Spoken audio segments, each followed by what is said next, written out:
Hey, hey, hey! Welcome back to the Straw Hat Verdict. And this movie that I'm going to talk about is Napoleon.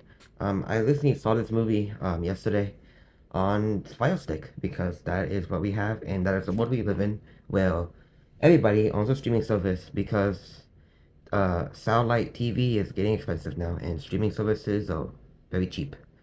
So yeah, I watched Napoleon on a streaming service and this movie was pretty cool. I mean, I liked it. It was a good, nice.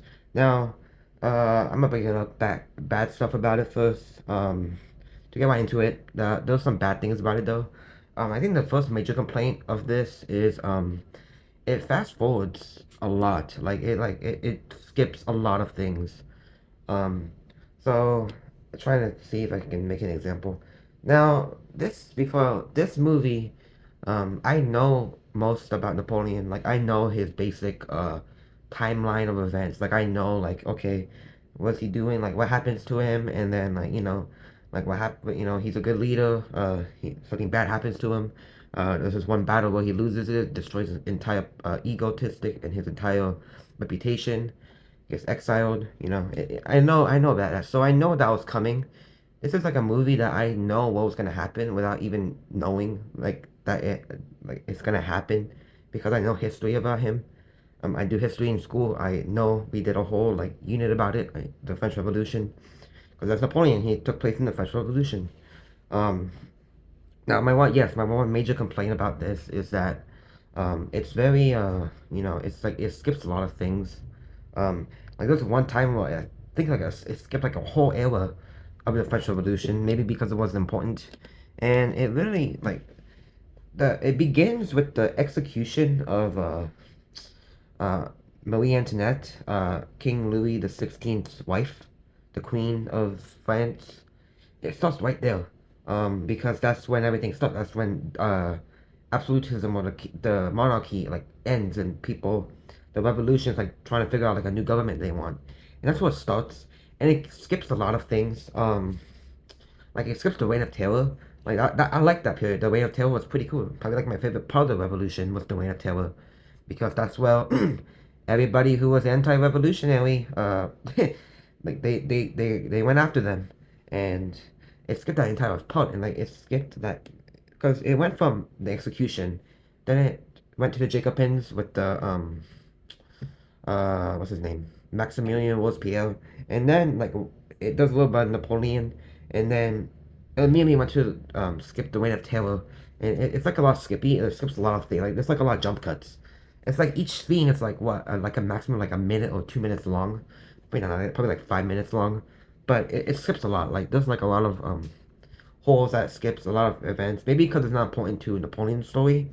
I understand the Reign of Terror probably wasn't important to Napoleon. If you learn about the Reign of Terror, I don't think you even see anything about Napoleon, which is thing.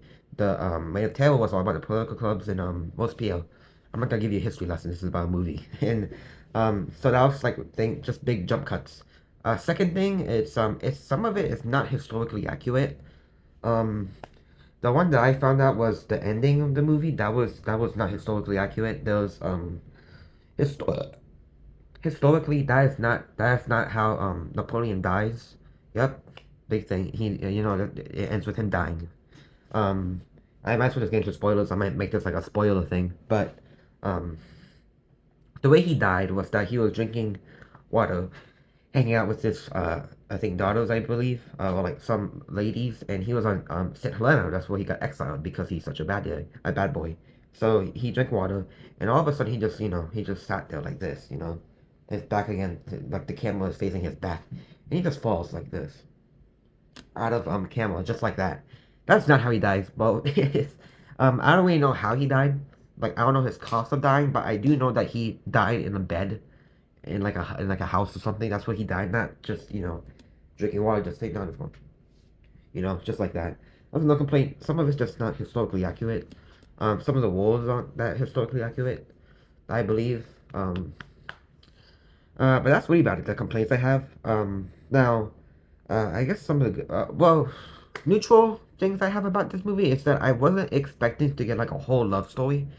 Like I wasn't expecting like the focus of it to be about Napoleon and his wife Josephine. That was like a lot. There was a lot going on. And I'm surprised there was no nudity in this movie. There was no nudity in this movie. I was surprised about that. I saw clothes. There was some sex scenes in here. That's really like I think in like the first 20 minutes you just see like a whole humping session immediately. But that's really about it. That's like the bad things about it. I'm surprised there's no nudity in this movie. And Napoleon and Josephine's relationship was It was not amazing. It was kind of weird in a way. It was like a whole drama movie up in this crap. But it was mostly about them. Throughout the movie, Napoleon just keeps thinking about Josephine, and then Napoleon, impregnates an 18-year-old for some reason. I don't really know why. I'm not, a Napoleon expert right here, but that's it. That's another like neutral thing I had about it. Wasn't expecting like a whole, love story about them, Napoleon and Josephine. That's cool though. I was expecting, like, a whole war thing about Napoleon, dominating the people, him being like, the leading figure in the history. But it's just make something like that. Um, maybe Waterloo is better, 1972 Waterloo. But that was neutral. I mean, it wasn't bad. I was just not expecting it. I was thinking like a whole love story there. But it's okay.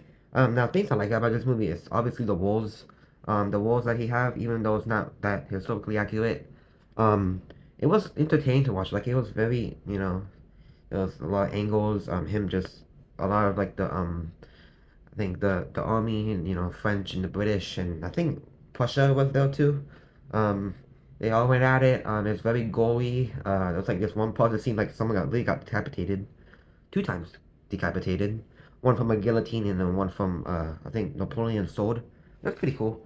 It's pretty gory. I like this. I think my favorite part, like my favorite war that happens, is when um Napoleon has this war with Russia in like an icy, like a very snowy place, and um Napoleon basically he leaves his guards and he's doing like a whole like sneak attack. Like it's very cool how Russia they come up in this whole like army and they see this little base, right?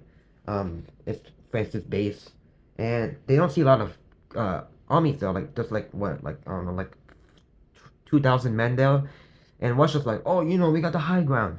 So then like one by one, uh the rest of Napoleon's army are like hiding in like these sheets. So one appears when the other one dies, another appears, another appears, another appears, and then they start to realize that Russia's like Prussia or whatever. Russia was outnumbered, so then they retreated. And then I think the best part was then they shot like the when Prussia was retreating, uh they were over like a frozen lake. So Napoleon's like, you know what? Let's break this lake. So they shoot cannonballs into the lake. Boom, bam, boom, bam. And then they all start falling one by one by one. And they were bleeding for some reason. I don't even know how they were bleeding. Probably like from the impact of the cannonball. But I found that really cool. All the walls were pretty cool. Just some things here and there. I think Jacob, what's his name? I forgot to say his name. Phoenix, was it Joe? Joaquin Phoenix, I think. He played amazing. He did pretty good with Napoleon. Um, he was the Joker, which he played really good in. Joker with also he played a really good role in that movie. I think he did pretty good in this one too, as Napoleon. But other than that, that's Napoleon. It's really just history. If you know history, like if you really like Napoleon, and you know like most of his history, like his most of his timeline, I think you're gonna enjoy this. Even though some of parts of it is like historically inaccurate, I still think you'll enjoy this. This is a movie. This isn't like a history or national. It's not like a History Channel. What do you call it? History Channel documentary. My bad. I was finding the word. It was like a whole documentary about Napoleon. It's a movie about Napoleon.